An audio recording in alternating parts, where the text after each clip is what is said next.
Bienvenido también, Ale Palizalen. Gracias por conectarte. Vamos a hablar contigo del Sáhara y de todo lo que quieras y lo que quieran nuestros oyentes. Muy bien, muchas gracias. Un placer estar contigo hoy y también con los compañeros de Descifrando la Guerra. Muchas gracias por la invitación y un saludo a todos. Sí, seguro que va a ser muy interesante. Siempre ha gustado que hablemos de política internacional. Aquí son bienvenidos, como sabéis, todos. Ahora mismo estoy aprobando las solicitudes que ya se están enviando para hablar. Podéis intervenir tanto a viva voz aquí en el Space. Para eso tenéis que entrar con la app de Twitter para móvil y para oír si puede ser en cualquier dispositivo. También podéis participar con el hashtag que es Demócratas contra el régimen 58 y leeremos lo que pongáis y también leeremos si lo ponéis por mensaje privado, a la cuenta de Accountable 2019, preguntas a los invitados o las intervenciones que queráis. También podéis cambiar de tema, por supuesto, todos los temas que queráis. Hoy en especial, política internacional y el Sáhara. Y esto se está grabando, en Twitter durará 30 días, ahí ya se borra, entonces lo vamos subiendo a iVoox y a YouTube. En la biografía de Twitter tenéis los enlaces para nuestros canales allí. También en Telegram estamos. Pues vamos a empezar descifrando la guerra con la pregunta que os dejaba Miguel Mora, el director de Contexto, fue uno de los anteriores invitados, y te dejaba la pregunta de cómo habéis conseguido tanta audiencia en Latinoamérica. Bueno, pues de la misma forma que lo hemos conseguido en España, supongo. Básicamente trabajando mucho diariamente y creo que haciendo un buen trabajo. Pero yo creo que por poner un poquito más el foco en Latinoamérica, yo creo que tiene mucho que ver, evidentemente, porque nos hemos tomado muy en serio esa región. Quiero decir, hemos hecho coberturas y muchos artículos sobre acontecimientos que han ocurrido, por ejemplo, con la crisis de Venezuela, la autoproclamación de, por ejemplo, de Guaidó en su momento, eso pues fue muy sonado, la verdad. El tema de, por ejemplo, las protestas por el paro en Colombia, el golpe de Estado en Bolivia, elecciones en Brasil, la victoria de Bolsonaro, pero también ahora la victoria de Lula. Yo creo que tiene que ver por eso, ¿no? Porque al final hemos trabajado mucho la región y creo que hemos hecho en ese sentido, pues un buen trabajo, la verdad, y creo que en ese sentido, pues sí, pues yo creo que hemos recibido la recompensa de tener seguidores en Latinoamérica, pero vamos, creo que en general es la misma fórmula que hemos hecho en todos como en España o en otros lugares. Recientemente habéis lanzado una campaña de crowdfunding y habéis decidido dar el paso a la profesionalización. ¿En qué situación estáis y cuáles son los retos a partir de ahora? Mm. Pues bueno, nosotros llevamos ya 5 años, concretamente, bueno, noviembre de 2017, o sea que correcto, 5 años justo, que nació el proyecto y bueno, yo personalmente llevo ya pues mucho tiempo trabajando casi prácticamente 24/7 porque la actualidad nunca descansa, ¿no? Y bueno, en un principio pues fue un proyecto más bien de hobby o de intento de juntarnos jóvenes, pues a hacer cosas que nos gustaban y viendo sobre todo que los medios de comunicación tradicionales no contaban las cosas sobre todo los conflictos armados como deberían, en el sentido de que no había mucha calidad informativa. Sobre todo estábamos en los tiempos de donde la guerra de Siria era, digamos, como el foco mediático, ¿no? Y por eso se decidió crear este medio y bueno, según hemos ido evolucionando, pues hemos tratado más temas, hemos sido más transversales y hemos ido creciendo poco a poco. Y bueno, con el empujón sobre todo con la guerra de Ucrania, que sí que yo creo que hemos alcanzado nuevas cotas, ¿no? De que hemos recibido mucha más difusión. Y bueno, hemos pensado que ya creemos que es el momento de intentar profesionalizar el medio, porque bueno, porque al final nosotros pues del aire no podemos vivir, ¿no? Porque al final no recibimos ninguna retribución. Y pues bueno, pensamos que podemos aportar mucho, ¿no? Al panorama sobre el análisis internacional. Y bueno, el objetivo es profesionalizarnos y evidentemente seguir creciendo y seguir aportando pues más información, más análisis y que bueno, la gente se interese más, ¿no? También porque, pues bueno, al que no estar profesionalizados, pues no puedes dedicarle el tiempo que te gustaría a investigar ciertas cuestiones o intentar, no puedes abarcar todo y te gustaría profundizar más en algunos temas, ¿no? Pues por eso se saca básicamente el crowdfunding y bueno, de momento va bastante bien, hemos llegado al mínimo, que eran 34.000, ahora estamos en unos 43.000, 44.000. El óptimo es 70.000 y bueno, aún nos quedan unos días de campaña y y esperemos poder conseguir ese óptimo porque la verdad es que nos podría dar pues ese salto que estamos buscando, ¿no? Al analizar la cobertura de los grandes medios y también de otros medios alternativos, ¿qué dos o tres cosas al menos echas tú más en falta en la cobertura internacional? Pues sobre todo interés más allá de los titulares, porque, por ejemplo, por poner un ejemplo, cómo se informó sobre el 20 Congreso de China, del Partido Comunista, pues nos quedamos más en la anécdota, que es lo de cómo se expulsó a Hu Jintao, el que antes era el líder de China, antes de Xi Jinping, más que la cuestión de que se estaba decidiendo las prioridades de China, cómo es la política de China, qué facciones hay, porque sí, en China hay facciones, no es un ente homogéneo, ni monolítico, ni mucho menos, y ese tipo de cuestiones también en profundización y sobre todo también, sinceramente, quizás no tener unos medios de comunicación en muchos casos o periodistas, yo veo que estén tan alineados con un bando, ¿no?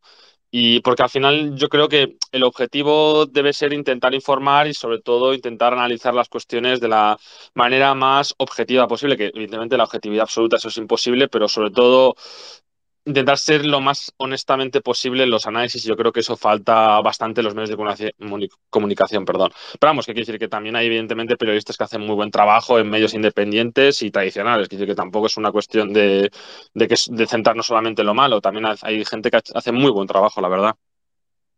Has mencionado cómo se cubrió las recientes noticias en China. Recuerdo que en el telediario público el titular era "A por el poder absoluto" y con tintes sensacionalistas y enfocando e enfatizando eso de que iba por un supuesto liderazgo absoluto, un poder absoluto. ¿Qué opinión tienes sobre Radio Televisión Española? ¿Crees que cumple con los valores públicos? Sí, yo creo que sí, mayormente tienen buenos profesionales. Que decir de que en general sí, que decir que es que tampoco voy a poner a analizar medio a medio qué fallos tienen o qué no, que decir que dentro de lo que cabe yo creo que sí que lo hacen bastante bien. Tampoco, sinceramente, tampoco consumo su contenido porque no, pues yo busco otro tipo de información y al final lo internacional pues tampoco es tan importante en los medios españoles. Y yo es donde más me centro, más que la política nacional, ¿no? Que está más al orden del día. Pero bueno, sí, en general yo creo que hacen un buen trabajo. Tampoco les dan espacio, yo creo, para ser más profundo, pero por ejemplo, a mí personalmente, Carlos Franganiño siempre me ha gustado como presentador, por ejemplo. Premiado por el rey, por ejemplo, por el heredero de Franco. Bueno, eso ya, si nos ponemos a analizar la figura del rey, no paramos ya directamente. Pero sí, bueno. Otra cosa, ¿cómo de importante crees tú que es el otanismo en los medios españoles?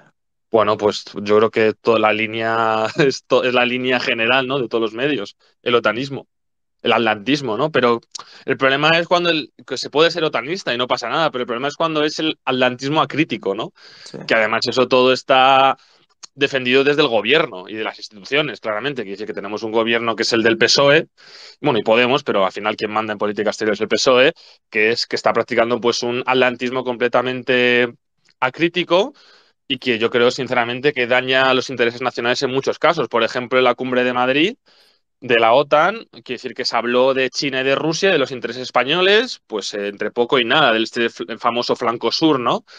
Y al final eso pesa, porque al final, por ejemplo, Estados Unidos es un gran aliado de Marruecos. Y Marruecos, pues bueno, a pesar de que ahora le ha dado al ministro Álvarez por intentar tener unas relaciones buenas a costa del Sáhara, que eso yo creo que nos puede hablar más Taleb de eso, al final Marruecos es un estado que se hostil a nosotros en muchos casos, por ejemplo, por la reclamación de Ceuta y Melilla, que bueno, ahí el PSOE, pues evidentemente yo creo que tiene un lobby marroquí bastante importante, y bueno, y otras cuestiones que yo creo que puede hablar más tal, ¿eh? Pero decir que al final es que no puedes analizar, yo creo, un conflicto o la situación internacional si eres tan marcadamente, por ejemplo, atlantista en muchos casos.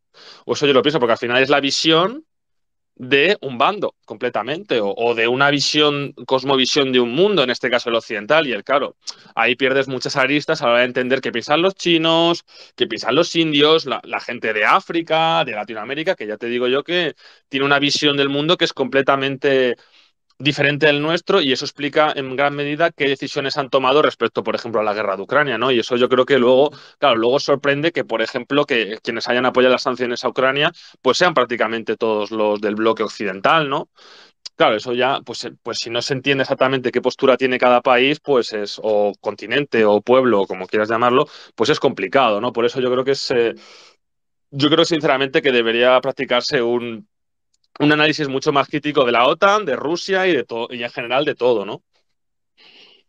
Sí, pues Taleb, gracias por conectarte, todo tuyo. Muchas gracias, qué interesante escucharos, compañeros. Muchas gracias por la invitación, un placer estar con vosotros. Y nada, no sé si quieres comenzar con alguna pregunta o... Pues sí, lo primero que te quería plantear es sobre la cobertura de los medios españoles que has visto en el caso del Sáhara. Sí, bueno, yo y desde aquí aprovecho para el compañero de Cifrando la Guerra, darle las gracias porque sí que es verdad que, como ha dicho, han venido un poco para romper eh, pues esa forma de informar, ¿no? Que es un tanto extraña, ¿no? Hablamos siempre de la libertad de la prensa, ¿no? La libertad de los medios de comunicación, hablamos de que, bueno, hay una cobertura general, que no hay un control, ¿no? Lo llaman como el quinto poder, ¿no? Que es el poder mediático, haciendo alusión a que es un poder completamente independiente, pero bueno, lo que estamos viendo yo creo que de la forma quizás más evidente, mucho más evidente que cualquier momento quizás pasado, es que el poder mediático, no solo en España, ¿no? Sino en lo que es el contexto occidental, está completamente subyugado al poder político, al poder económico y sobre todo al interés geopolítico, geoestratégico, no por llamarlo de algún modo, ¿no? Porque aquí, pues eso, ya el ejemplo no solo se reduce al Sáhara Occidental, sino a otros ejemplos, ¿no? Yo creo que en los últimos 20 o los últimos 30 o 40 años, ¿no? Hemos visto muchas guerras, algunas de ellas continúan, guerras completamente injustas, guerras como la guerra de Irak o la guerra de Afganistán o la guerra en Siria o la guerra que todavía continúa en Yemen o lo que es el conflicto que todavía continúa y la intervención de la OTAN en Libia o la guerra en el Sáhara Occidental que ha estallado hace 2 años y son guerras completamente injustas, guerras que generalmente el principal motivador, ¿no? de esa guerra son los intereses occidentales que por A o por B intervienen, ¿no? Para pues eso, generar esos conflictos y que las víctimas son miles, tanto muertos, asesinados, refugiados, heridos y demás.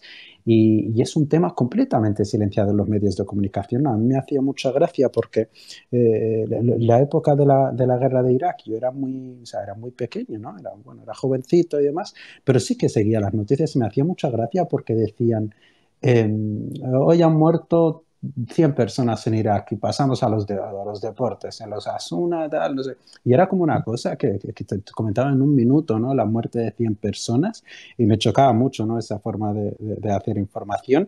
Y bueno, digo que estamos en un momento donde es muy evidente que el poder mediático está completamente subyugado, ¿no? Bajo control del poder económico y político, porque ahora hemos vivido el minuto a minuto, el zoom de lo que ha pasado en Ucrania. Hemos tenido casi coberturas de 24 horas en todos los medios de comunicación occidentales. Hemos seguido ese proceso, ¿no? Que han seguido los refugiados, donde han sido acogidos, que los han recibido, los aviones de donde han ido, los países que casi se mataban, ¿no? Por recibir esos refugiados, al mismo momento que teníamos a miles de refugiados sirios en las fronteras con Grecia o las fronteras con Turquía o miles de refugiados africanos muriendo en los mares y absolutamente a nadie nunca le ha importado y mucho más a los medios de comunicación, por lo cual yo creo que ha quedado muy evidente que estamos muy lejos de unos medios de comunicación honestos que eso, ¿no? Que abanderen el periodismo, sino que al final están, como digo, al servicio de un poder y de una estrategia y de una política, ¿no? Hace poco ha habido bastante noticias relacionadas con el Sáhara y sin embargo es complicado encontrarlas en los medios españoles. Por ejemplo, en la ONU ha habido conclusiones muy contundentes sobre las violaciones sistemáticas de derechos humanos del régimen marroquí contra la población saharaui y sin embargo es muy difícil. Yo cuando lo estuve buscando solo encontré un medio que estuviera hablando de eso y es una vergüenza. Y por ejemplo, Radio Televisión Española, que lo estábamos hablando también antes, usando la herramienta Verba de la Fundación Cibio, se puede encontrar por cuántas veces se han mencionado determinados temas desde 2014 en el telediario público. Pues bien, para referirse a Venezuela, por ejemplo, una y otra vez se usaba la palabra régimen bolivariano, etcétera. Sin embargo, para hablar de la dictadura que tenemos aquí tan cerca, a tan pocos kilómetros, la marroquí, ahí no se hablaba de esa palabra, no se utilizaba esa palabra de régimen. Y esto lo quiero conectar porque como son los medios públicos, lo quiero conectar en general con la grave negligencia e irresponsabilidad de España con el pueblo saharaui y que tú nos ahondes más al respecto. Claro, es que yo esto lo intento, sobre todo ahora que estoy teniendo como más voz, que la gente me escucha, ¿no? Casi que tengo algo de impacto, aunque sea mínimo, ¿no? Y la gente, pues eso, voy y doy alguna charla o medios de comunicación y demás, intento siempre repetir lo mismo, pero es que me parece esencial, me parece de suma importancia que en el caso de España es completamente distinto el tema con el Sáhara Occidental, es decir, cuando los saharauis estamos continuamente reclamándole al gobierno español, reclamándole a España, recordando, es porque hay un vínculo que todavía no está roto y es un vínculo no elegido por nosotros. Es decir, fuimos colonizados por España, es una colonización que ha durado más de 100 años, fuimos incluso provincia española y de la noche a la mañana nuestra tierra, nuestras casas fueron entregadas a Marruecos por España. Entonces nosotros vamos a los tribunales internacionales, vamos a las Naciones Unidas, vamos a la legalidad internacional. ¿Qué pasa? Que nos han quitado nuestra tierra y dicen, no, esto es tierra española porque España no ha descolonizado todavía. Entonces la llave realmente para solucionar este conflicto está en manos de España porque es el primer responsable. No solo hablamos de una responsabilidad histórica o moral, como se suele decir, no, no, no, estamos hablando de una responsabilidad jurídica. Y os pongo un ejemplo muy básico. Yo que vivo desde hace muchos años aquí en el Estado español, si tengo que pagar algún impuesto, lo tengo que pagar porque así lo manda la ley y tengo que pagar los impuestos de mi coche, de mi casa, le tengo que pagar el IVA de cualquier cosa que compre y demás, y en el momento que yo me niegue a pagarlo, pues seré sancionado, ¿no? Seré incluso llevado a los juzgados o tendré que pagar alguna multa y demás porque estoy incumpliendo una ley. Yo intento cumplir las leyes porque estoy en un estado de derecho, ¿no? Digamos, pues, manejado por una ley que tengo que respetar como ciudadano. Pues es exactamente lo mismo que le estamos reclamando a España, que cumpla con la legalidad internacional, que es la legalidad que maneja el mundo. Y España la está incumpliendo y la lleva incumpliendo desde el año 75, cuando entregó el Sáhara Occidental. Por lo cual vuelvo a remarcar lo que repito siempre, que ni estamos suplicándole solidaridad del Estado español, ni le estamos pidiendo a los medios de comunicación, por favor, cubrir esta causa, que de verdad, que somos unos pobrecitos, que merecen. No, no, no, no, es que no le estamos reclamando nada a nadie. Simplemente hay una responsabilidad que tiene el gobierno de este país, que tiene los medios de comunicación de este país, que tiene el Estado español y por tanto también cada ciudadano en cierta medida tiene con el pueblo saharaui, porque el pueblo saharaui lleva casi 50 años sufriendo las consecuencias dramáticas que le ha costado muchísimo esfuerzo, le ha costado muchísimo dolor al pueblo saharaui y que ha sido provocado por una decisión tomada desde el Estado español y que todavía es una responsabilidad que tiene el Estado español. Por lo cual ya vuelvo a responder un poco tu pregunta, intentaré ser breve para no alargar mucho. Con esto quiero decir que nosotros cuando hablamos y tal, no quiero que nadie entienda que diga, no, es que estás vendiendo la pena, no, es que yo no te estoy vendiendo nada, es que tú has entregado mi casa a otra persona, ya tú tienes la llave para solucionar esto, así que por favor, no vamos a discutir, no te estoy pidiendo, no, es que necesito que me pagues los 50 años que llevo sufriendo y encima que me devuelvas mi tierra, no, eso ya lo hablaremos después, ahora solo quiero que vengas a solucionar esto y que cumplas con tu responsabilidad. Los medios de comunicación españoles, por desgracia, hemos visto el caso de Radio y Televisión Española que durante el año 2021 y durante el año 2022 vetó a sus periodistas de viajar a los campamentos de refugiados saharauis. Yo he tenido casos directos de medios de primera línea, estoy hablando ya de medios escritos y no quiero dar nombres un poco por respeto a los periodistas, pero que sí que me han contactado periodistas de medios bastante conocidos aquí y demás que estaban interesados en escribir sobre reportajes, sobre la guerra en el Sáhara Occidental y hemos estado manejándolo, hemos estado incluso hablando, de hecho hemos realizado incluso alguna entrevista que se ha cerrado, ¿no? con militares que estaban en el terreno, ¿no? Con historias de personas, ¿no? Para contarlas aquí y una vez terminado el trabajo pues me llaman y me dicen, oye tío, es que viene de arriba, me lo han echado para atrás, que esto no hay, que no se puede tratar, ¿no?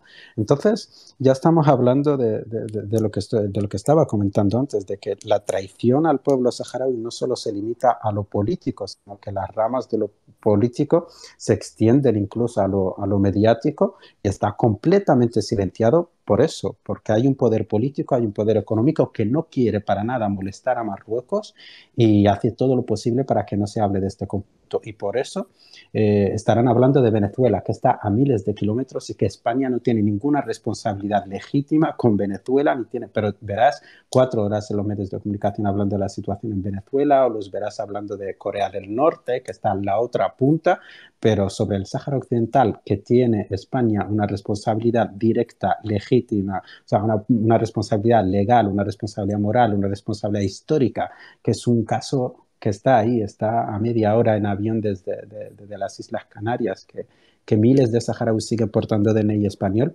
no lo verás o tendrás que rebuscar mucho para ver algo escrito en los medios. Y yo creo que también eso es la prueba más evidente de que los medios de comunicación al fin y al cabo hacen más quizás gala de medios de manipulación que de medios de comunicación, ¿no? Desde luego. Descifrando la guerra ha tratado el tema del Sáhara, por ejemplo, ha estado hablando de los 2 años que se han cumplido, si no me equivoco, del regreso de la guerra, ¿no? Técnicamente, que oficialmente de la guerra. Y también ha hablado, por ejemplo, últimamente de cómo en el PSOE no solo ha virado en el gobierno a una política que solo Trump y luego Biden han llevado a cabo, que yo sepa, reconociendo la versión del dictador marroquí, sino que además hay grandes figuras del PSOE que están continuamente siendo agasajados y acudiendo a Marruecos, etcétera. Entonces, este tipo de temas los he visto en Descifrando la Guerra y quería que nos hiciera un análisis sobre este conflicto. Sí, bueno, tengo que decir una cosa, y esto lo tengo que remarcar, al fin y al cabo la política son intereses, no por desgracia, nos encantaría que la política fuese justicia, nos encantaría que la política fuese respeto a los derechos humanos, nos encantaría que la política fuese lo que generalmente dicen los mandatarios en sus discursos, que suena bastante bonito, ¿no? Pero si nos ponemos a analizar partiendo desde el terreno real, vemos que al fin y al cabo la política son intereses, ¿no? Y se intenta un poco, ¿no? Llamar también, o se intenta englobar bajo ese título de realpolitik, ¿no? Que es esa otra política casi sin moral, ¿no? Mucho más sucia, ¿no?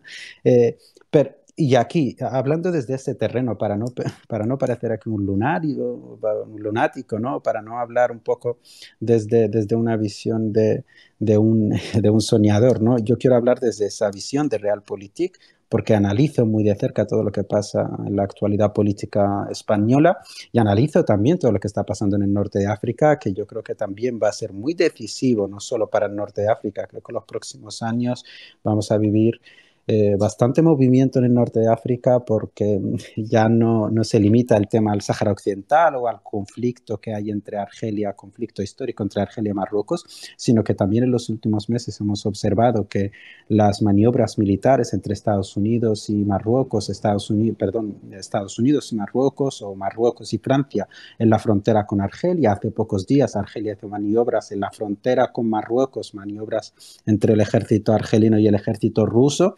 Creo que también lo que tú has mencionado, la decisión que ha tomado Trump en los últimos días de su mandato de apoyar la anexión marroquí al Sáhara Occidental, o la posición incluso rusa o china, que también ha remarcado ante las Naciones Unidas la necesidad de respetar la legalidad internacional para descolonizar el Sáhara Occidental. Estamos viendo un tira y afloja donde el norte de África va a ser, digamos, un punto caliente, y ya no estamos hablando, como digo, de un conflicto entre saharauis y marroquíes o de incluso un conflicto entre Marruecos y Argelia, sino que estamos hablando de un pulso mucho más grande y que a lo mejor, pues eso, como digo, en los próximos años vamos a vivir,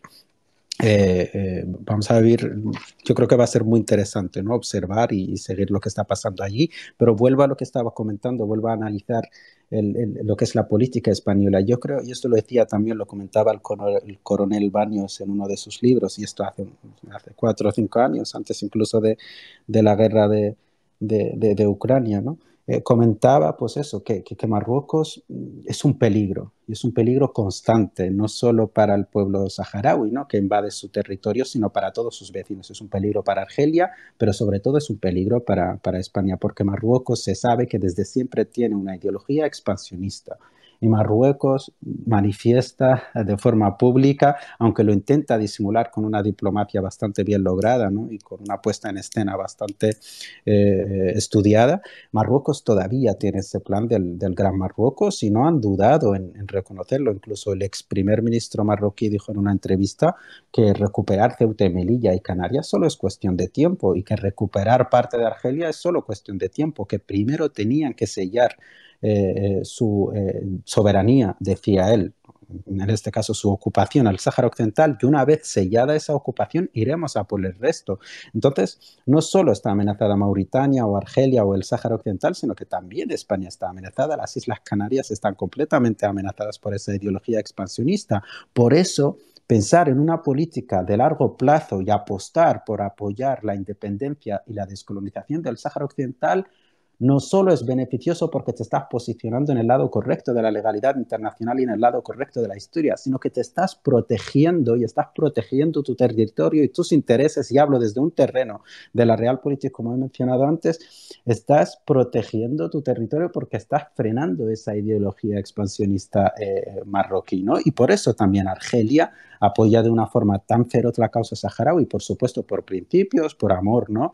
Por esa historia también a la revolución y a que los pueblos se liberen de las fuerzas ocupantes, pero también Argelia sabe que está amenazado y que si Marruecos algún día logra hacerse o forzar su ocupación al Sáhara Occidental, el territorio argelino será el siguiente, ¿no? Entonces es un lobo que no hay que alimentar. Hablamos de Marruecos y hablamos de su ideología expansionista. Por eso hay que tener una política, hay que tener una estrategia a largo plazo, es decir, apostar por apoyar la independencia de un Estado saharaui sería la clave para frenar ese expansionismo imperialista marroquí. Pero ¿qué pasa? Que la política que estamos viendo, que está llevando sobre todo el Partido Socialista, sobre todo el actual gobierno, también otros gobiernos han seguido la misma línea, pero este gobierno especialmente es una política más que una política estratégica o pensando en un beneficio a largo plazo, es una política electoralista, es decir, piensa en las elecciones que se le vienen y no sabe que las decisiones que está tomando de alimentar esa ideología expansionista marroquí, de apoyarle en su ocupación al Sáhara Occidental, puede ser beneficioso hoy para ganar quizás unas elecciones, ¿no? Porque tendrás menos problemas con Marruecos y porque los servicios de inteligencia marroquíes pueden servirte de ayuda para muchas cosas y para alcanzar tu objetivo, pero el día de mañana puede que supongan un problema bastante serio, ¿no? Y este desfile casi anormal, ¿no?, de Zapatero. Han hecho una foto publicada por uno de los medios, El Confidencial, publicada por El Confidencial, una foto de Moratinos, exministro de Exteriores, de José Bono, exministro de Defensa, y de Zapatero, cenando en Fez, que es una ciudad marroquí. Ya estaban participando en un congreso que simplemente blanqueaba la ocupación marroquí al Sáhara Occidental. Y yo realmente me hacía también una pregunta, digo, o sea, me preguntaba, digo, si realmente esta gente fuese gente del Partido Popular, estoy convencido que tendríamos a varios medios, supuestamente, y lo pongo entrecomillado, de izquierdas, poniendo el grito en el cielo, preguntando cuánto han cobrado, por qué están blanqueando una dictadura, quién les ha llevado, por qué han ido. Pero bueno, como se trata de Zapatero, como se trata de un expresidente socialista, como quien está en el gobierno es el Partido Socialista, pues al fin y al cabo también vuelvo a lo que decía en el inicio de mi intervención, tienen ese poder sobre los medios de comunicación para que no se hable de esto, y al fin y al cabo, pues eso, también ponía el ejemplo de que es como si apareciese hoy un político a decir, no, nosotros pensamos que lo mejor para Ucrania es vivir en un régimen de autonomía, pero siempre bajo la soberanía rusa, y lo que tiene que hacer el pueblo de Ucrania es aprender a compartir y hacer un poco, pues eso, aceptar, convivir con los rusos, pero nosotros pensamos que Ucrania tiene que ser parte de Rusia. Tú imagínate un político salir a decir esto en el contexto actual. O sea, sería como lanzar a cualquier animal, ¿no?, a una jaula de animales, de leones hambrientos, ¿no? Se lo comerían, lo devorarían los políticos, medios de comunicación, sería señalado casi como el Judas, ¿no?, como el mayor demonio. Y es exactamente lo que están haciendo estos líderes del Partido Socialista, pero con el Sáhara Occidental. Están en Marruecos, que es la fuerza ocupante, la fuerza que practica el genocidio, la fuerza que practica la tortura, la fuerza que viola a las mujeres saharauis, que tortura a los hombres, que bombardea, y en estos momentos acaba de bombardear una zona del Sáhara Occidental, dejando 3 víctimas mortales civiles, y están apoyando a esa fuerza que ocupa, que practica el genocidio contra el pueblo saharaui, diciendo básicamente que los saharauis tenemos que aprender a convivir y a aceptar esa ocupación ilegal. Y es completamente vergonzoso que personas que se hacen llamar demócratas, ¿no?, vayan a apoyar y blanquear un régimen autoritario como el régimen marroquí, y sobre todo sabiendo que España tiene una responsabilidad con el pueblo saharaui, como he mencionado antes, ¿no? Sí, descifrando la guerra y luego Zaya. Sí, ya puedo hablar. Bueno, a ver, entiendo que lo que buscas es un análisis del conflicto, ¿no? Bueno, básicamente lo que ocurre es que Marruecos y España han tenido una serie de crisis que se han desarrollado durante unos años. Recordemos que han bloqueado Ceuta y Melilla, creo que recuerdan más Melilla, la frontera comercial. Estuvo la crisis de los refugiados el salto a Ceuta en 2021, en mayo. Ahí digamos que estaban las relaciones entre Rabat y Madrid en su punto más crítico, ¿no? En ese sentido, yo creo que directamente desde Pedro Sánchez y luego ya Álvarez deciden dar un vuelco a esa situación e intentar llegar, digamos, a la vuelta al statu quo antes de la crisis de 2021, ¿no? Y por eso, digamos, primero pasó lo de la destitución de González Laya, que era la ministra de Exteriores, que según las malas lenguas esto viene por Marruecos, porque lo que pasó fue que España acogió al secretario del Polisario, a Gali, para curarse de coronavirus, ¿no? Y eso enfadó muchísimo a Marruecos. Entonces se decide, bueno, destituir a Laya, y luego ya llega Álvarez y tiene una política junto con Pedro Sánchez, porque yo creo que hasta ha sido una cuestión de muy bajo, quiero decir, de que solamente han sido de un par de personas que han decidido estas cuestiones, porque ni siquiera tomaron en cuenta la opinión de Unidas Podemos, ni siquiera el resto de la Cámara, con una decisión de Estado tan fuerte que es directamente un giro en la política en el Sáhara, de pasar, digamos, de esa ambivalencia, aunque siempre se había navegado más hacia posturas más por los marroquíes, hacia directamente alinearse con Rabat, con esa, digamos, ese apoyo a la propuesta de autonomía de Marruecos, que yo creo que llevaba desde el 2007. Pero claro, aquí supone muchos problemas. Por una parte, aparte de la cuestión moral, que eso ya ha hablado Taleb, está la cuestión de verdad si te puedes creer que un régimen como el marroquí va a implementar una autonomía que pueda satisfacer al pueblo saharaui. Quiere decir que un régimen dictatorial de verdad pueda plantear eso, creo que nunca se iría a cumplir esa autonomía, digamos, que pudiese satisfacer a los saharauis, para empezar. Luego está la cuestión de que no parece que hayan intentado hablar con los saharauis, ni con el Frente Polisario, evidentemente, pero ni con nadie para intentar saber qué opinión tenían al respecto, ¿no? Por tanto, es un plan ya de por sí destinado al fracaso. Aparte de eso, has enfadado profundamente a un socio estratégico como es Argelia, en un tiempo, recordemos, de crisis energética, por el cual los países están necesitando gas, y Argelia era de tus principales, digamos, exportadores, ¿no? Y ahora has hecho de que Argelia se enfade, evidentemente, porque es un aliado, es un enemigo de Marruecos y es un aliado de los saharauis, pues ahora decida tener de socios preferentes a Italia, por ejemplo, o incluso haya decidido mejorar sus relaciones con Francia, que siguen teniendo muchas tiranteces por cuestiones del colonialismo, etcétera, ¿no? Como es lógico. Aparte, o sea, has perdido un socio estratégico. Luego, Marruecos no parece que haya hecho ningún gesto palpable a la hora de que tú has cedido algo, además, que el Sáhara, que ni siquiera tenías derecho a ceder, pero bueno. Marruecos no ha hecho nada en ese sentido, ¿no? O no parece que haya hecho nada. Eh, por tanto, no parece que haya sido una decisión, ni siquiera en el término realpolitik o de una especie de eso, de realpolitik, que ha sido una decisión buena. No solamente ya de cuestión moral, como he dicho, ¿no?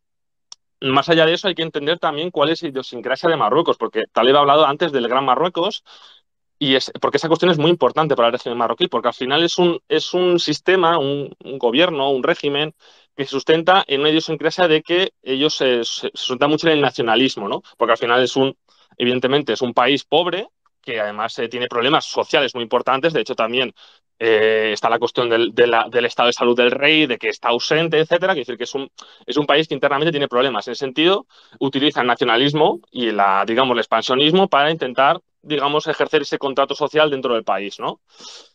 Claro, tú, Madrid, digamos que tú reculas ante la presión de Rabat y ellos en Rabat, por la propia idiosincrasia del régimen, piensan que, bueno, si les aprieto un poquito más, puede que me cedan más cosas, quizás en aguas de Canarias, quizás, y no Ceuta y Melilla ahora mismo, pero quizás en un futuro sí, poco a poco puedo conseguir más prerrogativas de Madrid, porque yo sé que si sigo apretando con la cuestión con los refugiados, cuestión de los migrantes, otras cuestiones de cooperación antiterrorista con las drogas, etcétera, pues poco a poco puedo conseguir más prerrogativas de Madrid. Claro, ya es que sinceramente es una decisión que es un desastre. Más allá de eso, pues lo que ha habido tal lado también Taleb, al final se nota que dentro del PSOE hay un lobby marroquí muy importante, porque hemos visto a la exministra Trujillo, del gobierno de Zapatero, diciendo básicamente que había que devolver Ceuta y Melilla a los marroquíes. Quiere decir que es bastante preocupante. Luego está la cuestión de la ristra de exministros que se dedican a ir a Marruecos a dar conferencias, que Zapatero creo que ha dicho hace poco, además, que los saharauis deberían pues, aceptar el plan de autonomía marroquí. Pues claro, aquí ya yo siento ciertas dudas porque de verdad se estén defendiendo los intereses, no ya evidentemente de los saharauis, sino de la propia España, ¿no? Y eso a mí me preocupa precisamente porque Marruecos, como he dicho, es un régimen, es una potencia que es hostil, además que está produciéndose un rearmamiento militar a base de comprar armamento no solamente con los saudíes, sino también con Israel, con Estados Unidos, etcétera. Que dice que al final, y la cuestión, no parece que Madrid o España vaya a defender de verdad con brío sus derechos. Solamente hay que ver la postura que mantuvieron durante la cumbre de la OTAN, como he dicho, que el flanco sur no se habló prácticamente y solamente se centró en Rusia y China, que sí, que son países muy importantes y nos afectan en cierta medida, pero que al final que nuestros intereses van en el Magreb. Quiero decir, y no se puede, y lo que no puede hacer el ministro de Exteriores es decir que nosotros tenemos la misma política respecto a Marruecos, por ejemplo, que países como Alemania, Francia o incluso Estados Unidos, porque al final los vecinos de Marruecos somos nosotros, no ellos. Y los que tienen verdaderos intereses con Marruecos e intentar, yo pienso, desde mi opinión, disuadir, porque eso es importante, la disuasión, pues somos nosotros. Si no puedes, digamos, fiar tu política exterior a lo que digan países, a Washington, ni París, ni Berlín, porque al final ellos tienen otras prioridades, evidentemente. Claro, ahí está para mí está la cuestión. Y veremos qué pasa con Marruecos y sobre todo qué pasa con Argelia, si finalmente podremos tener unas relaciones normales con ellos. Yo personalmente pienso que en el medio plazo no, veremos en el largo. Y eso, habrá que ver exactamente si se ha conseguido algo con Marruecos y si de verdad la situación, porque en el Sahara yo creo que no se va a resolver por lo que he dicho, que al final si no cuentas con una parte importante del conflicto, para la negociación al menos, pues es difícil que directamente esa gente que se ha visto cómo se han pisoteado sus derechos, pues de verdad que quieran ponerse, digamos, a disposición de España o de incluso menos de Marruecos, ¿no? Gracias. Bueno, buena nit. Gracias Descifrando la Guerra, gracias Taleb. Mi pregunta va a ir a Descifrando la Guerra principalmente y a lo mejor Taleb luego puedes añadir. Y la verdad es que iba en la línea de Argelia, ¿no? En junio se paralizaron los pagos y se rompió el tratado de amistad con España. Se paralizaron exportaciones. El 55% de las exportaciones de España a Argelia eran de Cataluña y del País Valenciano. No creo, sinceramente no creo que desde el gobierno de Madrid hubieran sido tan poco respetuosos con Argelia si el resultado de la pérdida económica fuera caer en otros territorios. Esto es lo que yo considero. Pero lo que está claro es que como política internacional, insultar reiteradamente a un socio estratégico, como bien decías, ¿no? Especialmente en un momento de carestía del gas y especialmente en momentos de cambios de gobierno en Argelia, de cambios de contratos en los que España, por bueno, por cercanía geográfica, por historia comercial. Por ejemplo, Alicante y Argel tienen relaciones comerciales conocidas desde hace más de 600 años, ¿no? Bueno, todos, o sea, gran parte de estos contratos nuevos que se tenían que hacer, cuando ya pasó y Rajoy estaba en el poder, se fueron para Alemania, pero es que ahora Italia ha sido la beneficiada y de hecho Italia fue, creo que el primer país en salir a decir, bueno, nosotros estamos súper a favor del Sahara después de lo que había hecho el gobierno español, ¿no? Entonces, para mí, la verdad es que es sorprendente esta falta de miras y esta incapacidad de poder tener a un socio como es Argelia contento. Además, un socio que se ha visto a lo largo del tiempo que, a pesar que pueden haber tensiones, sigue siendo un socio fiable. Especialmente por cosas que son absurdas, como cuando salieron a decir que porque el Banco Central argelino había dejado que se hicieran unos pagos pendientes de exportaciones ya hechas, salieron enseguida a decir que bueno, que ya se habían acabado las tensiones con Argelia y tuvo que salir a los pocos días, tuvo que haber un posicionamiento oficial del gobierno de Argelia diciendo que no.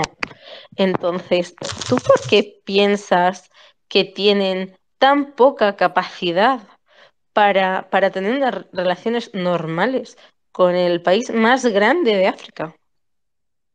Bueno, yo creo sinceramente que esto que se ha hecho, ese giro a estas posiciones pro-marroquíes han sido, sinceramente, y es muy sorprendentes en el sentido de que no entiendo cómo no han visto que Argelia iba a actuar de esta manera, o a lo mejor sí lo tenían previsto, pero habían decidido que, bueno, que a lo mejor tenían más intereses con Marruecos y preferían, pues, digamos, desechar la carta argelina, ¿no? Porque también hay que recordar una cosa, que yo creo que el timing elegido para anunciar este cambio de postura no fue elegido por Madrid, porque recordemos que fue una carta del rey de Marruecos y yo creo sinceramente que no se lo esperaban desde Madrid porque la respuesta además yo recuerdo que fue muy torpe, fue algo muy poco preparado y yo creo que fue algo pues que se la jugó Marruecos, como también evidentemente deberías haber esperado. Más allá de eso, es que claro, es que desde un punto de vista de pura inteligencia geopolítica, pues tú a lo mejor España lo que digamos, lo que te beneficiaría es jugar una serie una suerte de ambivalencia estratégica, es decir, ni estar del lado de Argelia ni estar de Marruecos, porque hay que recordar que Marruecos y Argelia están enfrentados y han roto relaciones de hace un año. Y es una situación de tensiones muy grande porque, como he dicho, Marruecos está aumentando su presupuesto militar y eso lo ha respondido Argelia añadiendo muchísimo, muchísimo dinero en inversiones en defensa.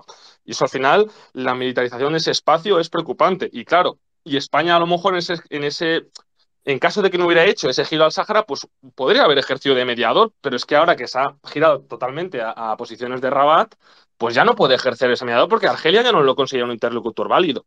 Y eso hay que tenerlo en cuenta, porque de hecho creo que lo han dicho por activa y por pasiva que con Sánchez y con Álvarez no quieren saber nada. Y eso solamente tienes que leer los medios oficiales argelinos. Más allá de eso, las relaciones entre Argelia y comerciales entre Argelia y España están rotas, de facto.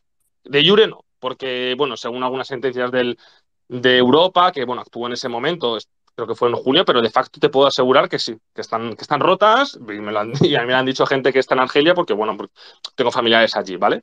Y luego gente que, bueno, que están en diversos ministerios que tampoco tal. Pero decir que ahí sí está la cuestión y al final eso, que evidentemente no son las relaciones comerciales tan fuertes que tenías con Marruecos, pero son importantes. Al fin y al cabo es un país que está al lado. O sea, literalmente está al lado, que está 1 hora en avión de Alicante, creo, o algo así, de Argel a Alicante. Es que no es nada, está al lado. Menos, de Alicante menos. 45 minutos igual, es que no sé Sí, o cuándo. sea, es nada. Subes y bajas. Casi no te da tiempo a hacer nada en el avión. Claro, es que. Y claro, la situación ahora mismo de los españoles en Argelia es muy precaria, porque no hay los vuelos que hay muy pocos, porque esto evidentemente esto viene de arriba, esto viene de Argelia, y luego son muy caros, claro, al final todos tus intereses que puedas tener en el país, no solamente de empresarios, sino realmente de ciudadanos, pues están siendo muy dañados por esta cuestión. A mí es que sinceramente me sorprende muchísimo porque si yo lo veo, que tampoco soy una persona que sea, pues no sé, pues un gran erudito de la cuestión, pues me escapa por cómo es posible que no lo hayan visto. Y yo creo que sinceramente la respuesta a ello es que han decidido, a lo mejor o se esperaban de que no iban a enfadarse tanto, lo cual que es que yo creo que no entendían directamente los argelinos, o... o directamente que han dicho que, bueno, que en este, digamos, clima de tensión entre ambos países era mejor alinearse completamente con Rabat porque era el país que más interesaba sus intereses, ¿no? Por así decirlo, valga la redundancia. Lo que pasa es que eso, el problema es que, claro, por el camino has perdido un socio y, como tú has dicho, han firmado un acuerdo súper importante energético con Italia y supuestamente tú, Pedro Sánchez, estás defendiendo en Europa que quieres ser un centro energético para toda Europa, ¿no? Y Argelia hubiera sido pues un socio estratégico muy importante en esa cuestión, ¿no? Pues bueno, sí, o sea, que dices que yo no le veo sinceramente no le veo muchas razones que sean inteligentes, por así decirlo, ¿no? A este giro y a las relaciones que ahora mismo tenemos con el Sáhara, digo, perdón, con Argelia.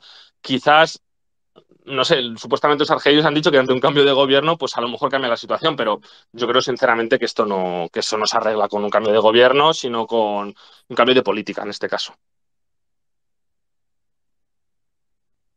Albadar, Hola, muy buenas tardes a todos. Buenas tardes, salam alaikum, padre. Buenas tardes, amigos y amigas presentes. En realidad, concuerdo con algo de lo que acaba de decir, descifrando la guerra, pero otra cuestión que escapa a muchos es que partiendo de que estamos hablando de Marruecos, un estado expansionista, que pretende territorios en Argelia, pretende todo el territorio mauritano, aparte ya de su invasión al territorio del Sáhara Occidental. No hay nada que se puede fiar a un Estado que lo único que ha heredado de su ex metrópoli es la política expansionista. La comparación entre Argelia y Marruecos es muy bien lejos y sobre todo para la opinión pública española, que casi ignora todo sobre Argelia. Ignoran todo, tanto sus políticos como sus ciudadanos. No se acuerdan los políticos españoles en que Argelia no va a dar ningún paso atrás y lo ha mostrado en su historia. En 1984, justamente en ese partido que gobierna actualmente en España, el Partido Socialista, su ex líder, Felipe González, expulsó al representante del Frente Polisario de Madrid. Y no sabe que fue la primera vez, y esta es la segunda vez que hay un desencuentro Madrid-Argel. Por lo tanto, Argelia en aquel entonces ha cerrado todas las puertas a Madrid sobre la expulsión del representante del Polisario en Madrid. Por lo tanto, quien acabó rindiendo es España. España volvió a admitir al representante del Frente Polisario en Madrid y por lo tanto se volvieron las relaciones normales. Argelia no es cualquier país para los africanos. Aparte de ser el país más grande del territorio africano, es líder indiscutible, aunque los europeos, amantes del expansionismo y la ocupación y el colonialismo, aman de antemano a Marruecos, pero la comparación es muy lejos. Argelia ha sido líder y ha sido un país soberano en toda su historia. Desde 1962 hasta ahora, no es solamente que ha sido socio indiscutible del Frente Polisario, Argelia ha sido socio del Partido Nacionalista Africano en Sudáfrica en tiempos del apartheid y nunca ha bajado del burro en su apoyo al Congreso Nacional Africano. Argelia ha sido socio fundamental del Vietcong en Vietnam en los años 70 en la guerra de Vietnam y no ha bajado bajo ninguna presión. Lo ha sido con Cuba de Fidel Castro, por muy que ha querido Estados Unidos desviar el vínculo Argel-La Habana, no se ha podido. Argelia no es Rabat, señores. Argelia es un país no solamente con principios, sino es un país realmente que nunca, sobre todo nunca ha sacado ningún militar argelino fuera de su territorio y ha apoyado casi a la mitad de África. Solamente en los últimos 14 años ha liquidado la deuda con 16 países africanos, entre ellos mi país, Mauritania. Por lo tanto, lo que yo quiero decir a los amigos en España, los españoles, hay un refrán vuestro que dice, cuando ves las barbas del vecino cortar, pon las suyas a remojar. Por lo tanto, la cuestión actual no es solamente la cuestión del Sáhara Occidental, la cuestión de Argelia, la cuestión de Mauritania, la cuestión de toda la región en la cual está España y Portugal, quieren o no, e Italia. Cualquier conflicto que hay en la zona va a afectarles de una manera u otra, como estaba diciendo antes Zahía. El Estado español, según el Ministerio de Economía español, está perdiendo mensualmente 7,8 millones de euros en el intercambio comercial con Argelia. Pero decir esto, vuelvo a lo mismo. El Estado argelino es mucho más de lo que se puede ver en el sur de Europa. Y eso lo saben muy bien los franceses y lo saben mejor los italianos, que se han adelantado y han ocupado el hub que soñaban los socialistas.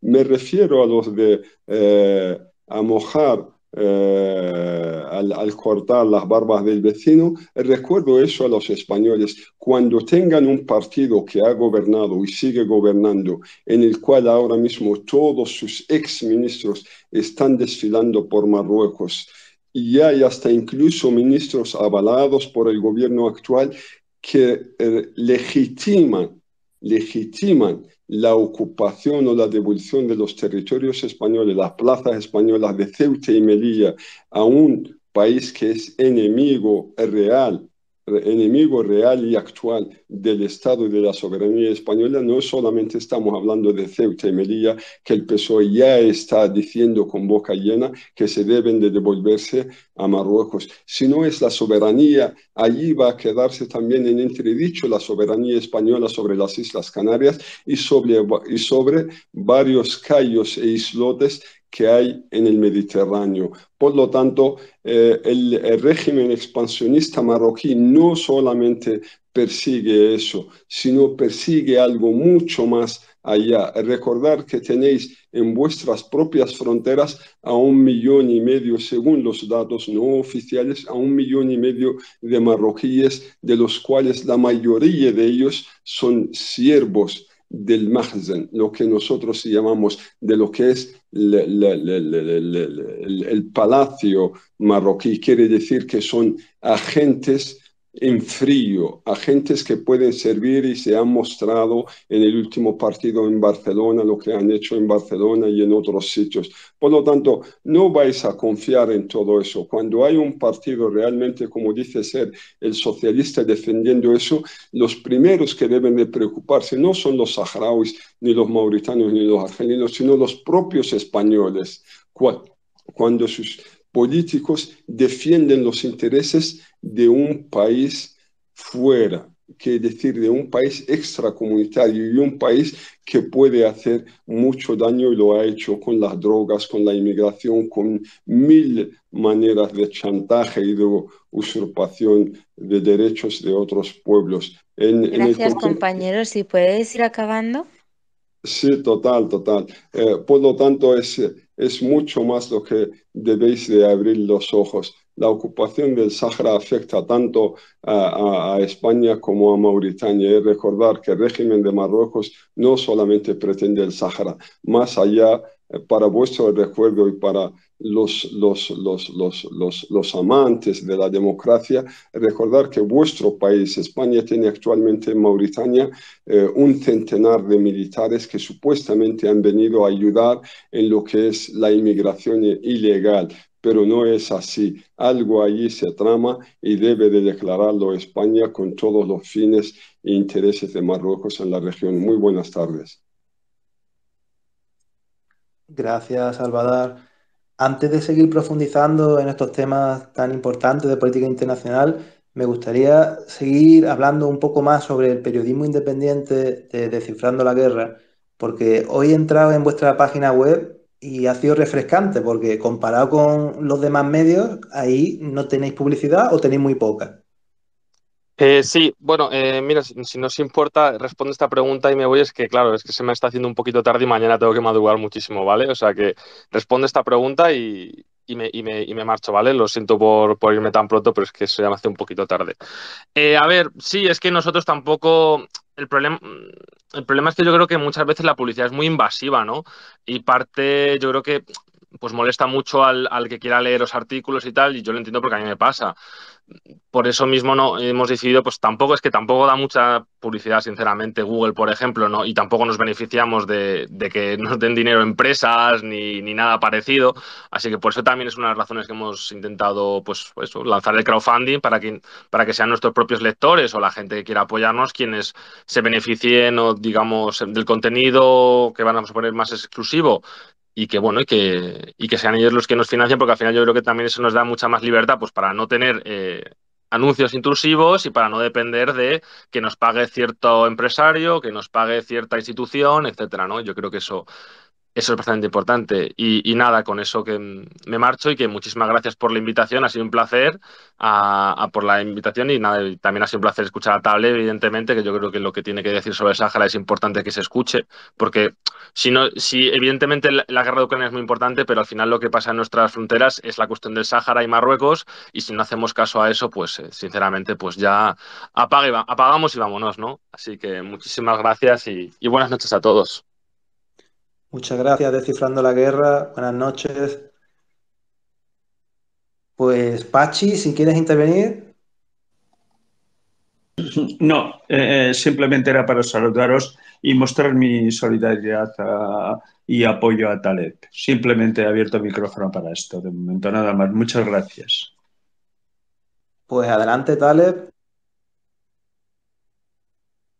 Muchas gracias. Bueno, se ha ido Descifrando la Guerra, solo quería trasladarle mis disculpas porque yo había entendido antes que iba a ser un espacio mitad y mitad, no había entendido eso, que la primera mitad sería Descifrando la Guerra y la segunda mitad sería, entonces cuando me habéis dado la palabra me he explayado y no pensaba que iba a ser un formato, pues eso, un poco más abierto. Así que disculpad por si le he robado tiempo antes, quería pedirle disculpas si lo podéis trasladar eh, esto. Y bueno, yo nada, simplemente comentaría de forma más resumida lo que habéis estado comentando antes, que creo que son dos puntos bastante importantes, que es las relaciones Argelia-Marruecos y demás. Bueno, perdón, Argelia y España, y por qué España ha tomado esta decisión, y lo he estado explicando aquí también Descifrando la Guerra, que ha sido un poco todo muy confuso. De hecho, yo creo que las primeras acciones del gobierno español después de haber tomado esta decisión ha dado la sensación de que estaban un poco improvisando, ¿no? Porque al principio incluso se llegó a afirmar desde el gobierno a la prensa de que Argelia estaba al tanto de ese cambio de postura y demás, y se intentó un poco quizás crear un poco de confusión. De hecho, yo he visto a pseudo periodistas y a tertulianos en la televisión decir, no, Argelia hará como que está enfadado, retirará su embajado, pero ¿no? Está en el ajo, está metido en todo esto, está al tanto, ¿no? Se ha llegado incluso a especular con eso, y esto viene desde el gobierno, obviamente, ¿no? Pero Argelia está como muy, como estaba explicando antes Albert, ¿no? Yo creo que Argelia está muy lejos de montar estas performances, ¿no? Estamos hablando de relaciones internacionales, estamos hablando de algo que toca no solo el Sáhara Occidental, sino que amenaza, que es el expansionismo, la ideología expansionista marroquí. Amenaza a Argelia, amenaza a Mauritania, amenaza al Sáhara Occidental y amenaza a España, ¿no? Entonces, la posición, como he dicho antes, de apoyo por parte de Argelia a los saharauis es un apoyo por principios, pero también es un apoyo para autoprotegerse, porque si permite que Marruecos se haga con el Sáhara o se haga con Mauritania, el siguiente será territorio argelino, por lo cual todas las posiciones que vaya a tomar España en apoyo a ese expansionismo marroquí no solo está alimentando a Marruecos contra los saharauis, sino que está alimentando a Marruecos contra Argelia también, y por eso Argelia responde de ese modo, ¿no? Y yo creo que las pérdidas, he visto el otro día una publicación que alcanzaban los más de 250 millones de euros, las pérdidas de empresas españolas tras cortarse las relaciones con con Argelia. Y Argelia es un país, ya comento de una forma muy breve, es un país en auge, es el país más grande geográficamente de África, es la segunda potencia gasística del continente. En los últimos meses, más de 20 líderes entre ministros de Exteriores, presidentes o representantes de la Unión Europea han visitado Argelia, han estado con el presidente, por lo cual esto nos indica que Argelia será una potencia en los próximos años de máxima importancia para los países europeos en cuanto a materia gasística o en cuanto a la energía, y que España haya decidido justo en este momento enemistarse con Argelia para posicionarse con Marruecos. Yo creo que ha sido desde luego un error que quizás pues eso, tendrán que pagar los ciudadanos, ¿no? Zaya. Sí, bueno, con Argelia bailaban más de 451 millones de euros.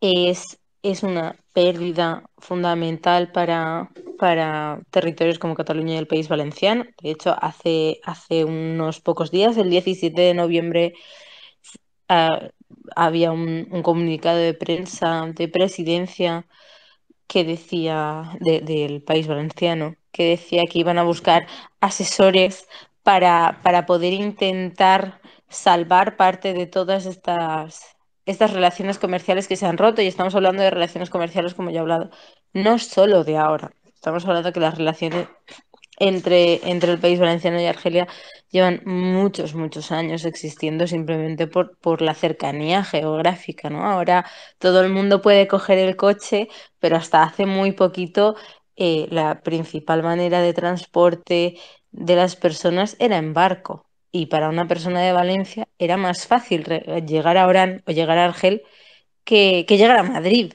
Y esto es muy importante para entender las consecuencias que esto tiene para el territorio valenciano o también para Cataluña en cuanto a la pérdida, no solo económica, también familiar, puesto que en Argelia viven también muchas personas de raíces del Estado español y valencianos especialmente que huyeron en el Stambrook cuando Franco bombardeaba Alicante, ¿no? Se perdía ya la guerra civil y el último bastión era precisamente allí. Entonces, esto em, es una pérdida monumental para algunos territorios del Estado español y es una cosa que a Madrid directamente parece no importarle. O sea, igual que no le importan los derechos humanos de las personas del Sahara, pues tampoco le importan mucho las consecuencias económicas que esto pueda tener para territorios que no sean Madrid. De hecho, por eso yo reiteraba antes que yo estoy segura que si estas pérdidas económicas estuviesen afectando a Madrid, no creo que hubiesen sido tan estúpidos, ¿no? Ahora, a principios de noviembre, era la conferencia de la Liga Árabe y era en Argel.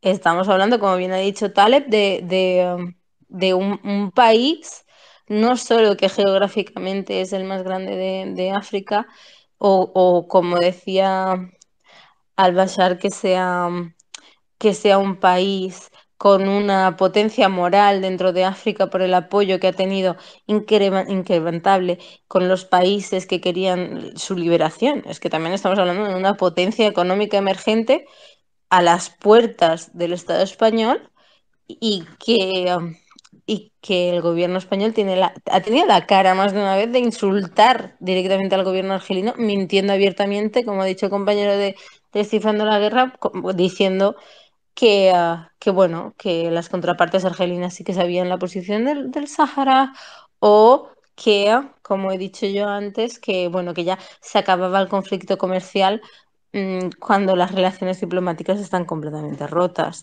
Y eso que ha dicho el compañero de Descifrando la Guerra, que de facto las relaciones están rotas y que lo sabe por familiares y tal, yo también puedo dar fe de ello, que las relaciones comerciales entre, entre empresas catalanas y empresas valencianas con Argel están muy rotas y que si hubo ese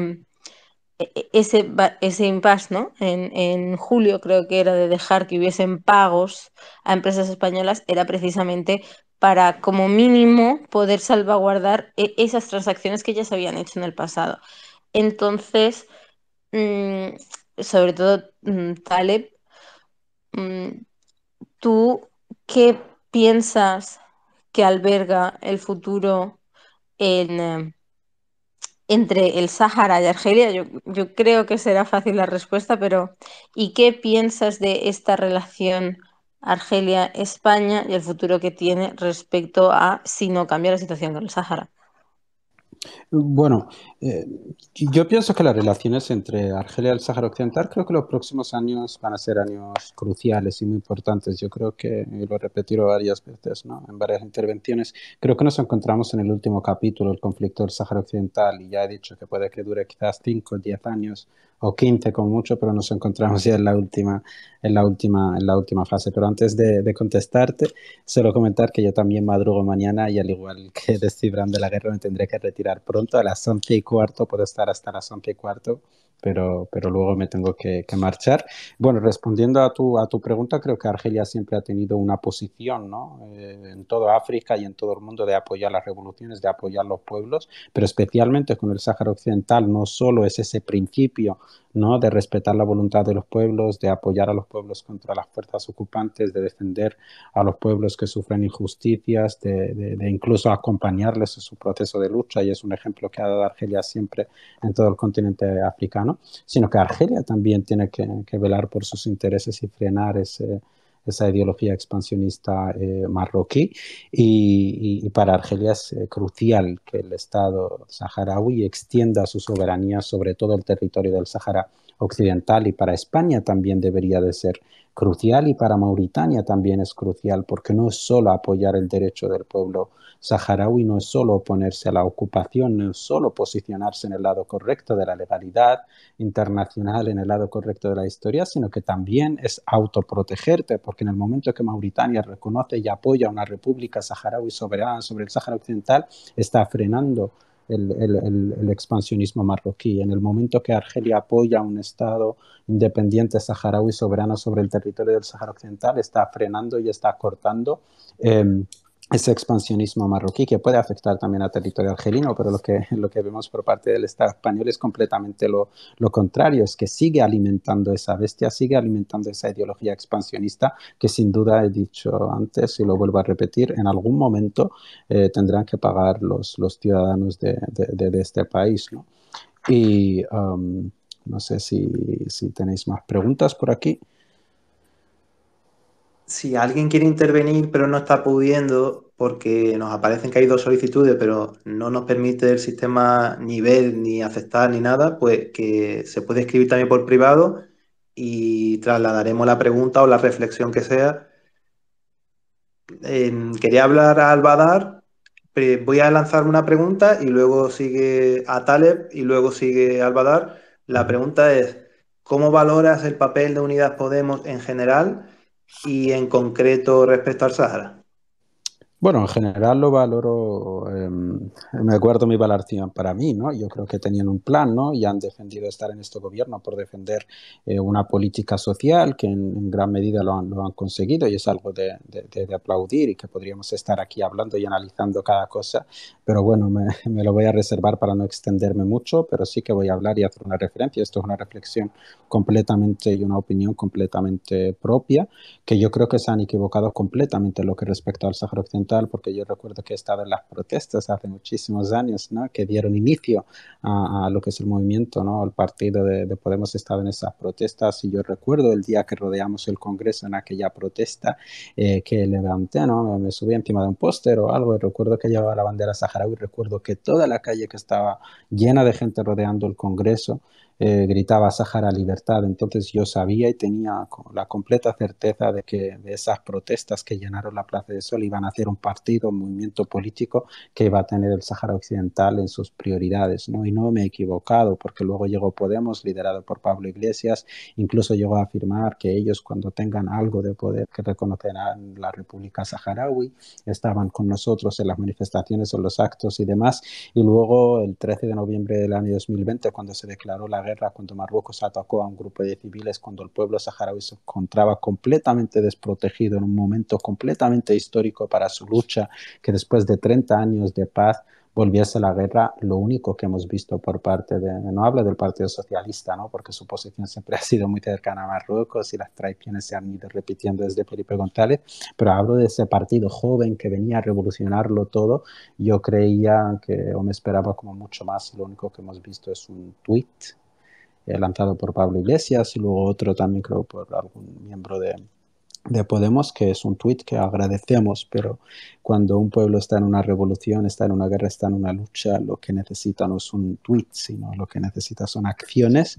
Y bueno, cuando el gobierno ha tomado esta decisión, yo creo que ya fue la gota que colmó el vaso, porque yo entiendo que tú estás en un gobierno y que lo condiciona son muchas cosas y que muchas veces cuando estás en un gobierno de coalición tienes que tragar con muchas cosas, aceptar muchas cosas que no quieres, pero creo y ya digo, es mi simple opinión, es mi opinión como un ciudadano, un simple ciudadano saharaui, no hablo en nombre de nadie, hablo desde mi punto de vista y mi opinión personal.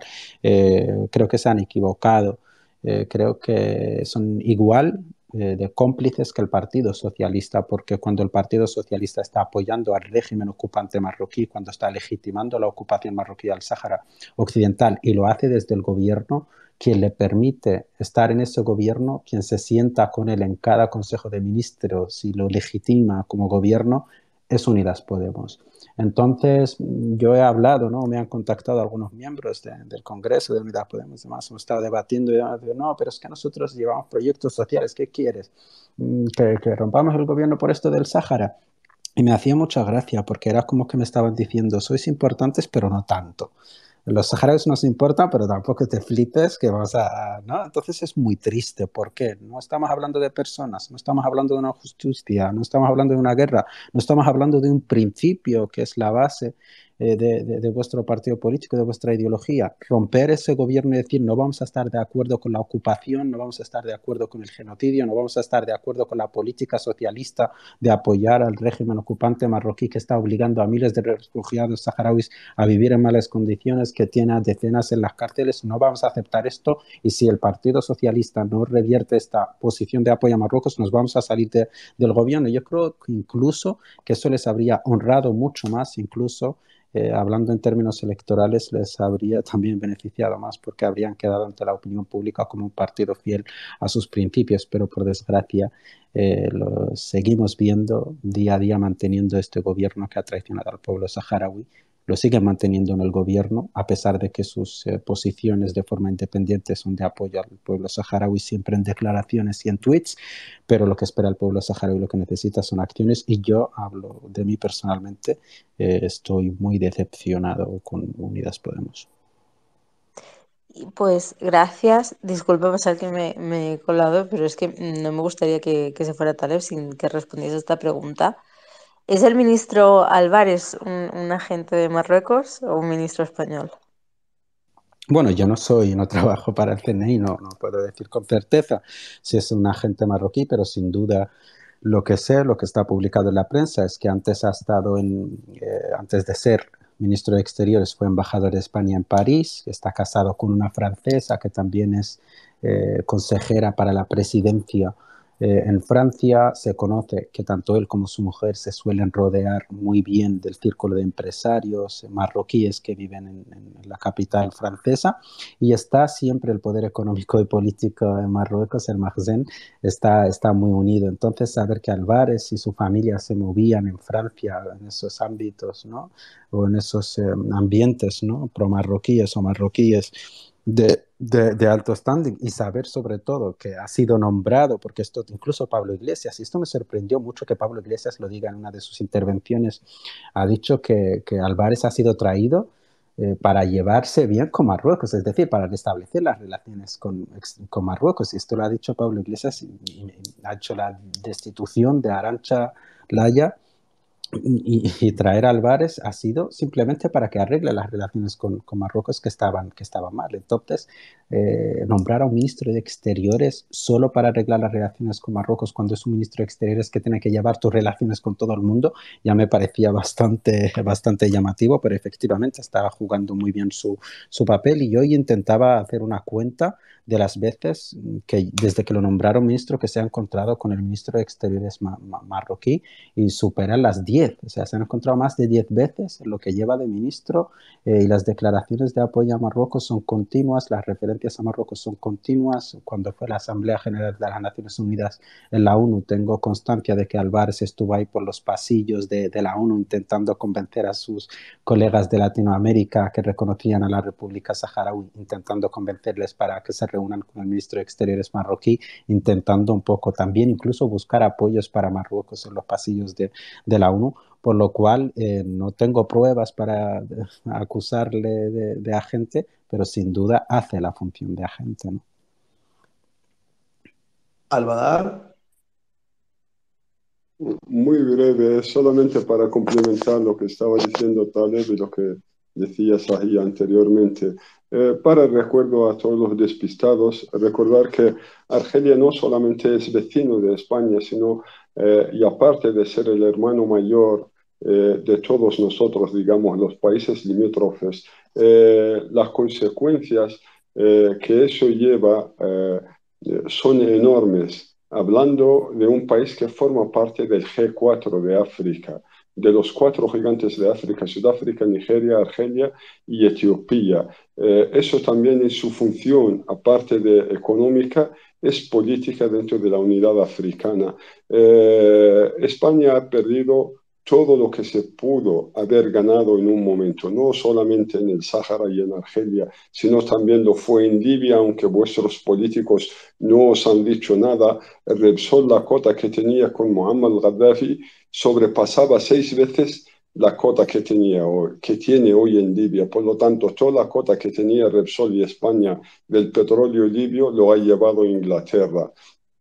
Es más, Argelia, su apoyo es inconfundible. Argelia fue el país que ha promovido la expulsión del Estado sionista como país observador en la unidad africana. No fue otro país. Por lo tanto, no menospreciar al vecino gigante dormido de Argelia, y creo que España sí allí ha perdido no solamente, digamos, bonus, sino facultades de equilibrar entre dos países, y la comparativa en lo referente al a la parte armamentística o militar.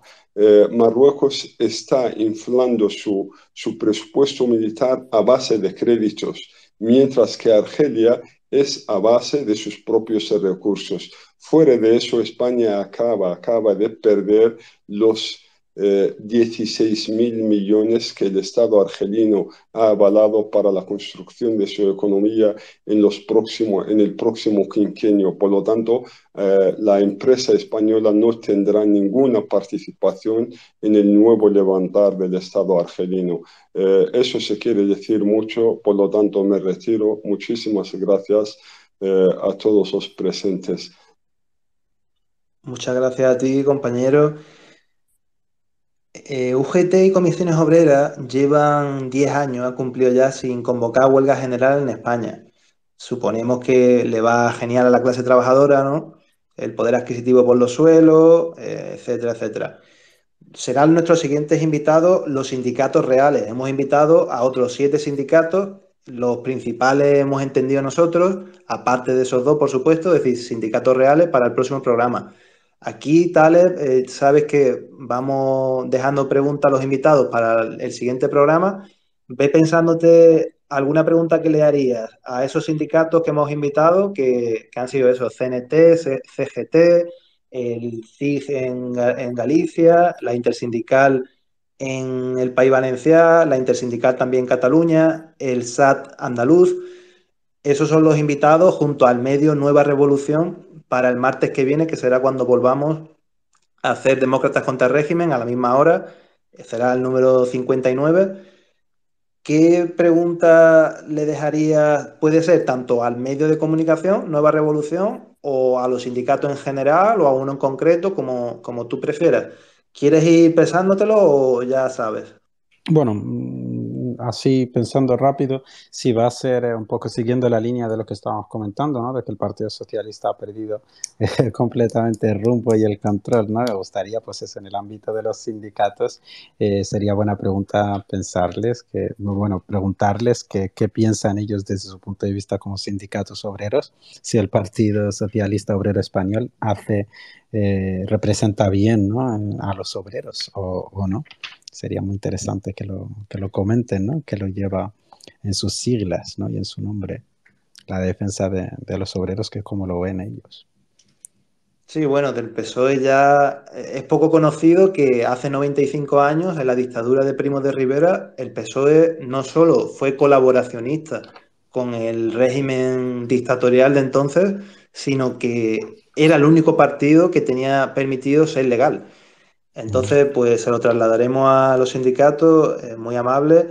La otra pregunta es a quién o quiénes o cuenta en general que esté en Twitter. ¿Crees que sería interesante? Esta sí te voy a dar más tiempo para que te lo pienses un poco, mientras le doy la palabra o a Pachi y a Zaía para que hagan una intervención final por su parte. Y tú mientras, pues ve pensándote eso, alguien que creas que sería muy interesante traer a un espacio como este abierto en el que la gente puede intervenir cuando quiera. Y no sé si Zaía o Pachi quieren hacer una última intervención. Pues no sé si Pachi quiere decir algo en viva voz, pero sí que ha dejado un comentario en el hashtag Demócratas contra el régimen 58, que era: deis las vueltas que le deis, regreso a la casilla de salida. Hoy por hoy, España es una colonia yanqui, su patrio trasero en el Europa del Sur. Hoy no ha habido muchos comentarios en el hashtag, al contrario que en el último capítulo, que hubo muchos, y así que como siempre, para el siguiente os animamos a dejar todos los comentarios que podáis en el hashtag, porque hay veces que Spaces no deja dar la palabra. Así que con esta reflexión yo ya he Sí, acabado. y que quienes hayáis entrado con el Space a mitad o queráis recomendarlo a otra gente o lo que sea, lo subiremos a iVoox y a YouTube, igual que los programas anteriores. Este fin de semana seguiremos subiendo programas ahí. La página, en la biografía de Twitter, tenemos los enlaces para el iVoox y para YouTube. Iremos subiendo ahí. También la semana que viene.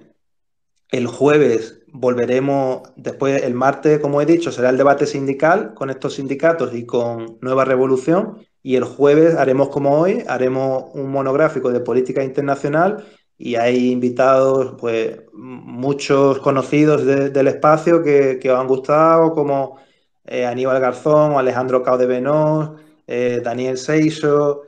Está Carmen Parejo de la revista La Comuna, que ha estado hoy también por aquí como oyente. Javier Couso, también se lo dijimos el otro día, pues seguro que va a estar muy bien. Por supuesto, también invitamos ahora a Taleb Ali Salem, que si se puede pasar, ese será nuestro último space, el 60, durante al menos un tiempo. Ya os iremos dando noticias en el Telegram, ahí ponemos las noticias sobre el space. Zahí, adelante. Que antes de que Taleb responda, o si quieres responder ya, una cosa que no me gustaría irme sin que lo sepa es que hoy Noel ha publicado en La Marea un artículo sobre el grado de cumplimiento del gobierno, en donde se ve que el 71% de las cosas que habían prometido están incumplidas, y que os paséis todos a leerlo porque realmente es muy interesante y es una labor en la que Noel pone mucho tiempo aparte de hacer estos spaces.